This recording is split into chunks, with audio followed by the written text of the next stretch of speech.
把蓝木汁拿出来，纯白的色泽让人恍然觉得这是什么大补制品。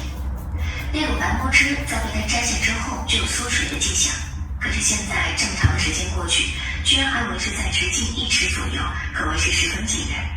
与此同时，上面那股灵力似乎更加浓厚，又有人快把它吃下去。我在几天给我改皮套。我还记住这个几乎逃脱